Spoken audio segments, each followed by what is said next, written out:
My ladies and gentlemen, a very warm welcome to our last presentation for today. It's dealing with the topic, the European Hydrogen Association Project Results. Come and give me a very big hand for Marieke, Reijalt, the Executive Director from the European Hydrogen Association. Thank you. Hello, everybody. Oh, wow. Well, that's not often for hydrogen presentations, I think. No, thank you very much for coming and listening to mostly our project results with regards to education training and to forklift trucks. The European Hydrogen Association is an association of national associations. We have 21 in our membership now, covering most of Europe. And we see that actually for these associations and the stakeholders, certain topics apart from technology development and convincing politicians and financial institutions in their countries, that we also, of course, need to work on the future workforce and on specific early market development. Well, with the joint undertaking for fuel cells and hydrogen, that also has a stand here. We started in 2008 with an annual call program that has a total budget of almost €1 billion for 6 years. That is one of the few ring-fence programs, as I mentioned earlier in the public forum, in the world. So we have a fixed budget of 1 billion, supported by the EU Commission and supported by industry, for an annual work program during 6 years. In this work program, a lot of still technical challenges are addressed for hydrogen production, up to distribution, applications, stationary applications, vehicles, but also for education and training. Of course, not enough. I think if we are looking with the current ambition of the European Commission of networks in the countries that have already started, and that is, I think, almost half now of European countries, so 14 countries, where hydrogen infrastructure build-up, even with one pump and one car, has started, because in the Commission's proposal, this hydrogen presence in countries is not defined. There is only a reference to that hydrogen activities have started, so it can be a lot of different activities. But if in 7 years' time we need to build up a network that serve the first few cars, we need to think seriously what we need as a workforce to sustain this kind of ambition. So the EHA and also its members is focused on supporting their membership with the right information, course material that has already been proven, that we are developing in these type of projects, and make that available online. We also, of course, over these years in coming to this kind of presence of hydrogen in European regulation, have done a lot of lobbying. I think in 2006 we were still 9 national associations. We are now 21.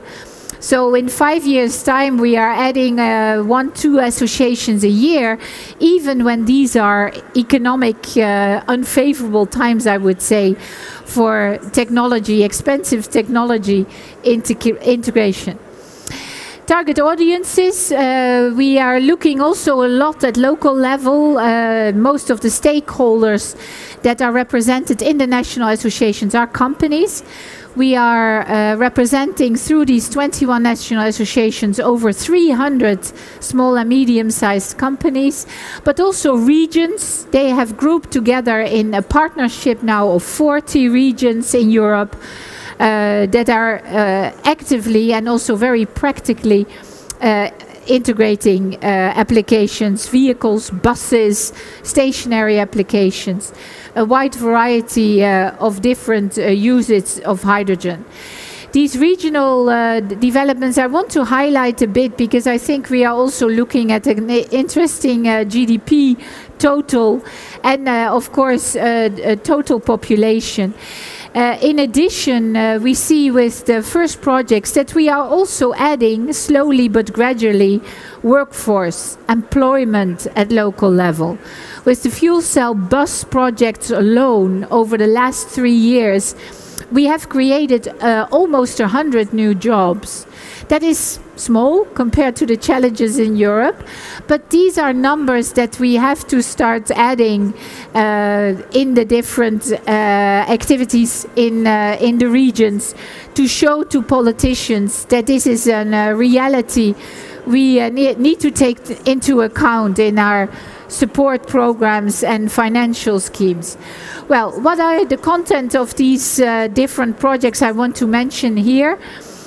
These are, of course, projects that should help also small and medium-sized enterprises with their product development. We are looking at a life cycle assessment model for all applications in hydrogen and fuel cells in the FC HyGuide project that finished over a year ago, but that has all the models online, publicly available. We have from these projects material that has been developed with public money, your money.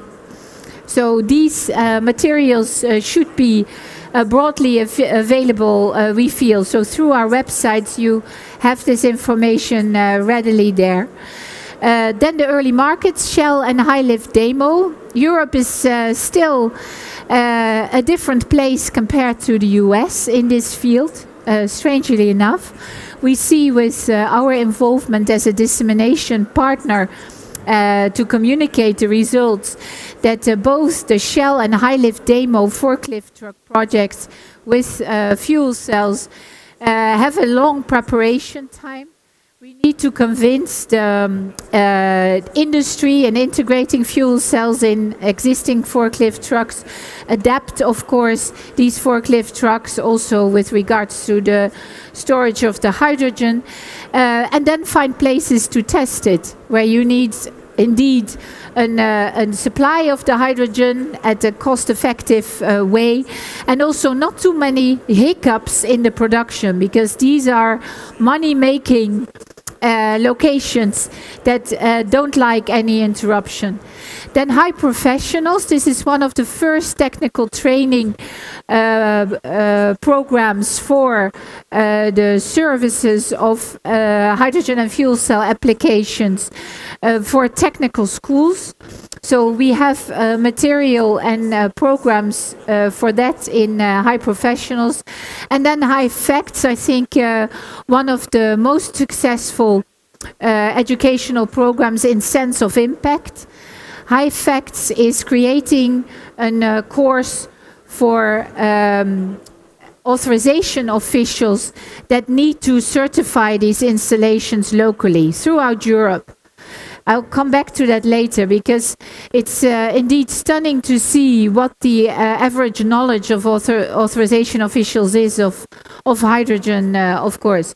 Well, as said, the project results of the HyGuide are all available online.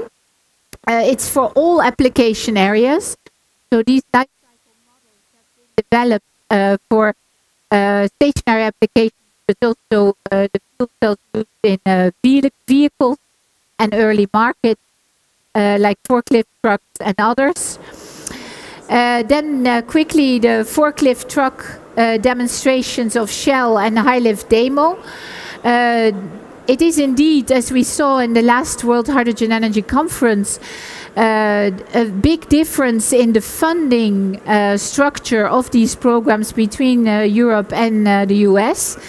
I think Europe is spending the same budget to this type of early market, but has a totally different impact. In the US, you are receiving a contribution towards the cost of the fuel cell per application. In the program in Europe, we support total budgets for demonstrations of the forklift truck with a fuel cell.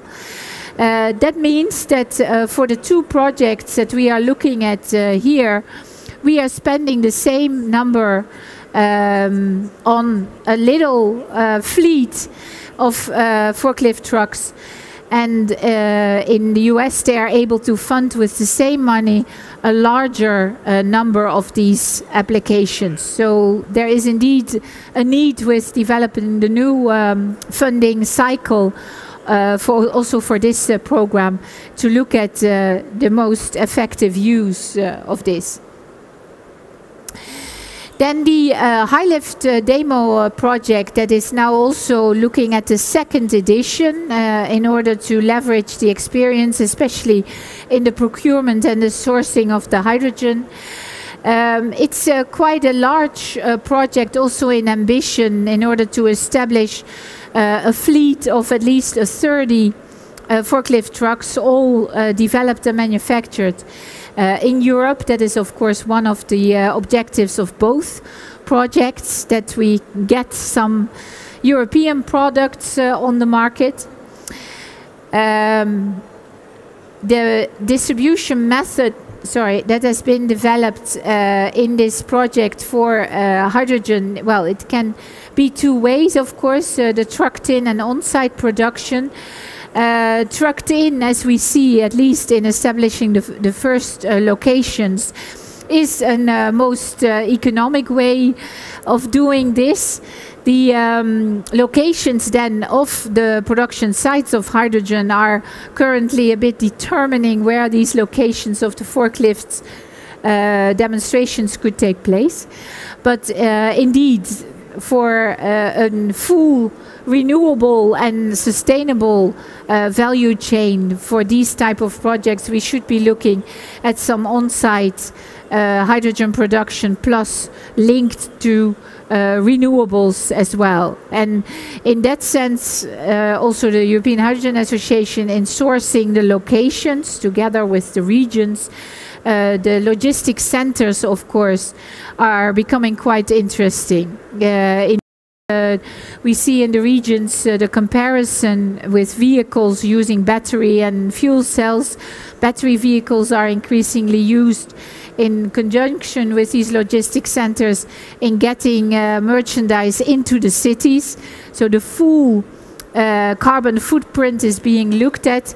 So there is definitely a large opportunity here also from this political support point of view. But economics is still the basis of sourcing locations. Well, we also mapped in these projects, and that is actually quite nice of all of these, that you have an opportunity to fund some socioeconomic research on this and get a picture of the different support mechanisms, but also keep them up to date. Then HyLIFT Europe just started. I just have an overview of the different entities that are part of these type of projects. It is also a 3-year exercise where the forklift trucks are being developed, larger numbers indeed in HyLIFT Europe, that should start to match a bit the numbers in with similar projects in the US and elsewhere. A few words about HyFACTS, because we are entering the last phase, so all the materials will be online soon on this. What we found actually in doing a survey, it's of course obvious that the target groups for this are the authorization officials, but also potential users.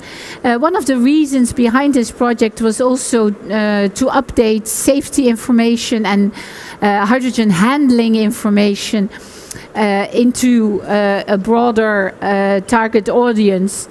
We have with hydrogen safety, of course, in the past a lot of guidelines for the common use of hydrogen.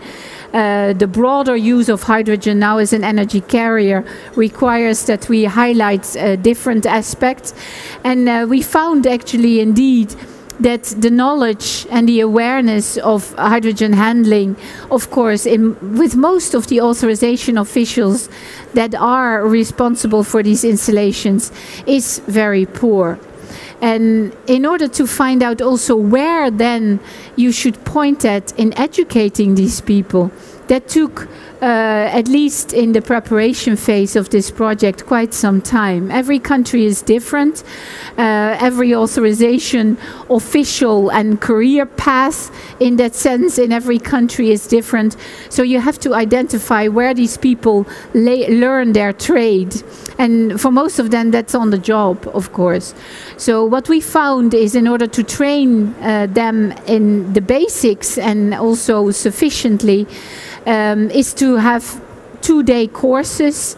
So prepare material for 2-day courses, and that's what we did. This material will be available. It's translated already in Italian, in French. It will be in, and it is in Germany as well, because the lead coordinator is TÜV Süd. So it will be broadly available in the most common languages. It's also not too tiresome, as we found with the Italian colleagues, to translate this material. So the objective also here is to make sure that this is widely known, that it's widely integrated in training courses, and in this way also build more awareness that this type of installation will increase in the coming years, so that people should be aware. Well, then going back to the SHEL program, that has changed a bit. I want to mention here as well the challenges that we all still have in setting up these programs. You prepare your proposal, you have your location, but then in between a lot of things change. So we had to leave the Turkish site, where a lot of support and also technical expertise and interest was building. I think Turkey also here, I haven't seen colleagues this year, but the Turkish interest in the past was significant. In the SHEL program, the prototype was also developed in Turkey. The approach is indeed a bit different in that the whole aspect of the use of these trucks, including the hydrogen infrastructure in warehouse conditions, is being tested and developed. So, well, the target organizations I think I have mentioned. I want to conclude with a project that is really targeting the younger generations, the technical schools, secondary schools, in order to inform them a bit about career opportunities, of course, in the future. The High Professionals project is the first one that is looking a bit more in depth in what technical schools and professionals need to convey the basic information on hydrogen to their students. The please as said, has ended and the last reports and material is being put online. So please make sure that this becomes, and indeed here also the different languages are addressed as well for Europe. So please make use of this information to start spreading the right and up-to-date, I would say, because that is really the value of these type of projects, that you have up-to-date information coming also from industry. Industry is part of these kind of projects as well, so that our students are being informed, not like what is still, unfortunately, in textbooks, if there is any information on in textbooks of secondary schools in Europe on the potential of hydrogen use for clean and energy efficient systems in Europe. So thank you very much. Please visit our stand and put a sticker on where you want to see a hydrogen station built in Europe. we are gathering a bit of locations apart from the obvious that industry is wanting to build. I think we also should start looking at where we will see most support of all of us for vehicle integration and station build-up. So thank you very much. I hope to see you in our stand. Thank you very much, Mrs. Reijalt, for this interesting overview. Unfortunately, you said to me you have to go now and yes, you have to leave the group exhibit. Yeah. So if there are any questions, please visit the booth here. It's E67. It's right here and on the left-hand side. So because of this, the next presentation won't be here now. The presentation with the topic lifting fuel cell powered material handling to new heights. So it's really, we are really sorry about it, but no, I integrated it in this presentation. So nice. I hope you get the full picture. Yeah, we do. So thank you very much again, and coming home very good. Okay, thank you. So, like heard, the next presentation won't be here, so we have a break of nearly a half hour. After this, the program will continue by presenting the program Smart City. It's get an insight into the concepts of the sustainable cities and their implementation. It will start at 4:30 here at the Technical Forum. Thank you very much.